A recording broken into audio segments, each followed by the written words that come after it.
Hello दोस्तों, सी language सीखने की सीरीज का आज लेक्चर नंबर 25 है।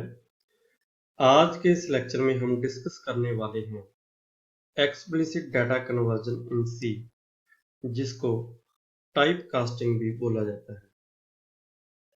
अगर आपने अभी तक हमारे YouTube channel get riches course को सब्सक्राइब नहीं किया तो हम आपको रिक्वेस्ट करते हैं कि आप हमारे चैनल को सब्सक्राइब कीजिए, हमारी वीडियोस लाइक और दोस्तों के साथ शेयर भी कीजिए। एक अच्छा सा कमेंट देना मत भूलिए।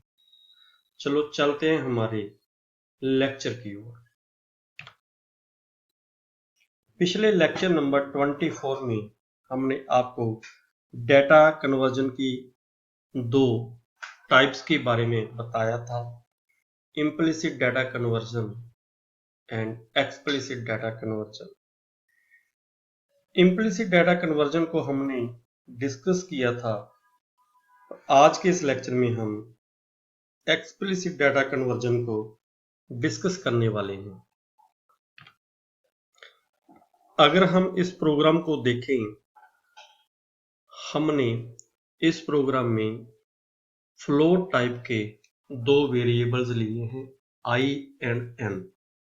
n में हमने 1 स्टोर करवाया है, i को ब्लैंक छोड़ा है, और वेरिएबल लिया है j, जिसकी टाइप इंटीजर है। इसमें हमने 3 स्टोर करवाया है। आगे ये एक अरिथमेटिक एक्सप्रेशन है जिसमें हमने मिक्स्ड डाटा टाइप के ऑपरेंड्स यानी वेरिएबल्स यूज किए हैं। n फ्लोट डाटा टाइप का वेरिएबल है, j इंटीजर टाइप का वेरिएबल है। जब इसकी कैलकुलेशन होगी तो j वेरिएबल है वो automatically as a float data type consider होगा, क्योंकि इसके साथ n वेरिएबल जो यूज हो रहा है वो फ्लोट डाटा टाइप का है। Float data type as compare to integer data type उसकी रैंकिंग हाई है, तो यहां पर इम्प्लिसिट डाटा कन्वर्जन फॉलो होगा। तो जब भी कैलकुलेशन होगी तो ये क्या करेगा, फ्लोट डिवाइडेड बाय फ्लोट वो रिजल्ट हमें देगा। जैसे यहां पर हमारे पास n है, इसमें 1 है, और j है, इसमें 3 है, और यहां पर हम देख रहे हैं 1 को 3 से डिवाइड कर रहे हैं। 3 बड़ा है, 1 छोटा है, वो डिवाइड नहीं होगा, इसलिए 1 के साथ एक 0 और लगानी होगी, और इसके कोशेंट में हमारे पास ये 0 लगाएंगे। उसके बाद डेसिमल डॉट हम लगाएंगे और इस 10 को 3 से डिवाइड करेंगे। 3 इंटू 3 9 आ गया हमारे पास, और उसका रिमाइंडर फिर 1 बचा, और अब 1 को 3 से डिवाइड करेंगे तो वो डिवाइड नहीं होगा, तो एक 0 और लगाएंगे। अब फिर 3 इंटू 3 9 हो गया हमारे पास। ऐसे ये सीरीज चलती जाएगी, और हमारे पास जो भी रिजल्ट आएगा इस कैलकुलेशन का, इस एक्सप्रेशन की इवैल्यूएशन का, वो आएगा 0.3333। और हमारे पास इस असाइनमेंट ऑपरेटर के लेफ्ट हैंड साइड एक वेरिएबल है i, उसमें स्टोर हो जाएगा। i वेरिएबल वो फ्लोट डाटा टाइप का है, तो उसमें 6 डेसिमल प्लेसेस तक ही स्टोर होगा। तो इसमें i में क्या स्टोर होगा, 0.333333। अब इसका हमें रिजल्ट क्या मिलेगा, वो मिलेगा द रेसिप्रोकल ऑफ 3 इज 0.333। हम एक और प्रोग्राम देखते हैं। यहां पर हमने इस n में 3 स्टोर करवा दिया और इस j में 1 स्टोर करवा दिया। तो अब हमारे पास क्या आ गया, j डिवाइडेड बाई n। जहां पर भी हमारे पास 1 डिवाइडेड बाई 3 बना था, यहां पर भी हमारे पास 1 डिवाइडेड बाई 3 बना था, परंतु फर्क ये है यहां पर फ्लोट डिवाइडेड बाई इंट था और यहां पर हमारे पास इंट डिवाइडेड बाई फ्लोट है। तो फिर इस अरिथमेटिक एक्सप्रेशन में हम देखें तो j इंटीजर डाटा टाइप है, n फ्लोट डाटा टाइप है। तो मिक्स्ड टाइप के हमारे पास ऑपरेंड्स आ गए, वेरिएबल्स आ गए। तो यहां पर फिर हमारे पास इम्प्लिसिट डाटा कन्वर्जन की टेक्निक अप्लाई होगी। तो हमारे पास j variable as a float consider होगा, फ्लोट डिवाइडेड बाय फ्लोट। जैसे जहां पर at the time of calculation float by float हो गया था, जब फ्लोट डिवाइडेड बाय फ्लोट हो गया था, यहां पर भी फ्लोट डिवाइडेड बाय फ्लोट हो जाएगा। तो हमारे पास आंसर फिर क्या मिलेगा, द रेसिप्रोकल ऑफ 3 इज 0.3333। परंतु अब देखते हैं, अगर हम इस प्रोग्राम को देखें तो हमारे पास एक वेरिएबल है i, फ्लोट डाटा टाइप का, जिसको हमने ब्लैंक छोड़ा है। एक वेरिएबल है हमारे पास j, जिसकी डाटा टाइप है int, और इसमें हमने 3 स्टोर करवाया है। यहाँ पर हमारे पास एक अरिथमेटिक एक्सप्रेशन है 1 divided by j means 1 divided by 3। अब हम इस एक्सप्रेशन में देख रहे हैं जे 1 ऑपरेंड है, कांस्टेंट वैल्यू है, जे इंटीजर टाइप की है, क्योंकि इसके साथ कोई भी डेसिमल प्लेस नहीं है। जे भी हमारे पास इंटीजर टाइप का वेरिएबल है। तो इट मीन्स इस एक्सप्रेशन में इंट डिवाइडेड बाय इंट होगा। जब हम एक इंट को दूसरे इंट से डिवाइड करते हैं, ये डिवाइड ऑपरेटर हमें रिमाइंडर नहीं देता, हमें क्वोशिएंट देता है, वो रिमाइंडर को आगे बढ़ाता ही नहीं है। तो हमारे पास जो क्वोशिएंट आ जाएगा वो 0 आ जाएगा। इट मीन्स इस जो एक्सप्रेशन की इवैल्यूएशन के बाद जो 0 स्टोर होगी वो i में स्टोर हो जाएगी, और i क्या है हमारे पास, फ्लोट डाटा टाइप का है। तो इसमें क्या आ जाएगा 0.00000। तो हमारे पास आंसर क्या आएगा, द रेसिप्रोकल ऑफ 3 इज 0.00000।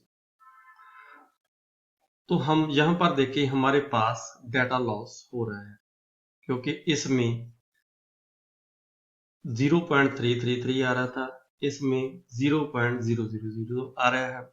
तो यहां पर हमारे पास डाटा लॉस हो गया है। तो फिर हमें क्या करना पड़ेगा, इसमें से किसी भी एक को एज ए फ्लोट करना पड़ेगा। परंतु अगर हम इस j को एज ए फ्लोट कन्वर्ट करें, यहां पर एज ए फ्लोट डिक्लेयर करें, तो किसी और कैलकुलेशन में इस j की आगे जरूरत पड़ सकती है एज ए इंटीजर। तो हम फिर क्या करेंगे, जहां पर किसी एक वेरिएबल को at the time of calculation as a float convert करेंगे।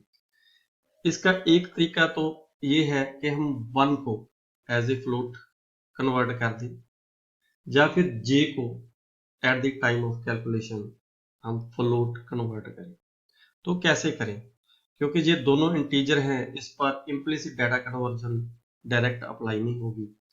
तो हम क्या करते हैं, इस 1 को एज ए फ्लोट कन्वर्ट कर सकते हैं 1.0 लगाकर। जब j 1.0 बन जाएगा, ये फ्लोट बन जाएगा, तो फिर उसके बाद j है वो इंटीजर रहेगा, फ्लोट और इंटीजर मिक्स्ड मोड बन जाएंगे, तो वहां पर फिर एक इम्प्लिसिट डाटा कन्वर्जन लग जाएगी। तो हमारे पास रिजल्ट आ जाएगा 3 का जो रेसिप्रोकल होगा वो 0.33 आ जाएगा। परंतु इसका एक और तरीका है यूजिंग कास्ट ऑपरेटर। वो कैसे है, हम क्या करेंगे, हम या तो इस 1 के आगे इस ब्रैकेट में जैसे जहां पर हम देख रहे हैं फ्लोट लिखा है, ऐसे लिख देंगे। तो 1 क्या है, eight the time of calculation, ये फ्लोट कंसिडर होगा। जब ये फ्लोट बन जाएगा तो जे भी इम्प्लिसिट कन्वर्जन लागू जब होएगी इस पर, तो जे भी फ्लोट बन जाएगा। या फिर हम क्या करेंगे, इस जे के आगे ऐसे फ्लोट लिख देंगे, कास्ट ऑपरेटर यूज कर देंगे। तो फिर क्या होएगा, जे होगा, तो फिर क्या होगा, जे एज ए फ्लोट कंसिडर होगा। जब जे फ्लोट कंसिडर होगा तो इम्प्लिसिट कन्वर्जन भी लग जाएगी, तो 1 भी एज ए फ्लोट कंसिडर होगा, तो फ्लोट डिवाइडेड बाय फ्लोट हो जाएगा। जैसे हम इस प्रोग्राम में देख रहे हैं, इस प्रोग्राम में हमने क्या किया, जे को एज ए फ्लोट एक कास्ट ऑपरेटर लगा दिया, इसको क्या कर दिया हमने, as a float explicit conversion लगा दी, एक कास्ट ऑपरेटर यूज करके at the time of calculation. जैसे मैं आपको एक छोटे सा बताता हूं, जब किसी दो लवर्स ने शादी करनी हो, एक किसी और कास्ट का हो, एक किसी और कास्ट का हो, तो जब मान लो पंडित से शादी करवानी हो, जा करके सामने ऐसे ही बोल दिया कि इसकी जो कास्ट है हमारे वाली है, ठीक है। ऐसे at the time of calculation J को फ्लोट बोल दिया, और जब अब J as a float consider होगा at the time of calculation, क्योंकि हमने एक्सप्लिसिटली इसको एज ए फ्लोट बना दिया। जब जे एक्सप्लिसिटली एज ए फ्लोट होगा तो कैलकुलेशन के टाइम इम्प्लिसिट कन्वर्जन है वो भी लागू हो जाएगी, तो 1 भी एज ए फ्लोट कंसिडर होगा। तो फ्लोट बाय फ्लोट फिर हमें पूरा रिजल्ट मिल जाएगा, reciprocal of 3 is 0.333, means data loss होना बच गया। हम जे को भी ऐसे एज ए फ्लोट एक्सप्लिसिटली बना सकते हैं, और 1 को बनाना हो तो 1 के आगे फ्लोट लगा सकते हैं। किसी भी ए के आगे फ्लोट लगा दिया तो जो नीचे वाले हैं वो प्रायोरिटी रैंकिंग वाले डाटा टाइप्स हैं वो एज ए फ्लोट कंसिडर होंगे। तो हमारे पास फिर एक्सप्लिसिट कन्वर्जन क्या हुई, जब किसी की डाटा टाइप हमने खुद चेंज करनी हो तो हम उस टाइप का कास्ट ऑपरेटर लगा देते हैं। जैसे अगर ब्रैकेट में इंट लिख दें तो वो इंट में कंसिडर होगा, अगर हम फ्लोट लिख दें तो वो फ्लोट में कंसिडर होगा, डबल में लिख दें तो वो डबल में कंसिडर होगा। मींस इंटीजर डाटा टाइप के लिए इंट कास्ट ऑपरेटर है, फ्लोट के लिए फ्लोट कास्ट ऑपरेटर है, और डबल के लिए डबल कास्ट ऑपरेटर है, परंतु इसे हमने क्या करना होगा, ब्रैकेट में लगाना होगा। तो ये था एक्सप्लिसिट कन्वर्जन। तो पिछले लेक्चर में हमने इम्प्लिसिट कन्वर्जन की थी, तो मुझे यकीन है कि आपको ये अच्छी तरह समझ लग गई होगी, एक्सप्लिसिट कन्वर्जन क्या होती है, इम्प्लिसिट डाटा कन्वर्जन क्या होती है।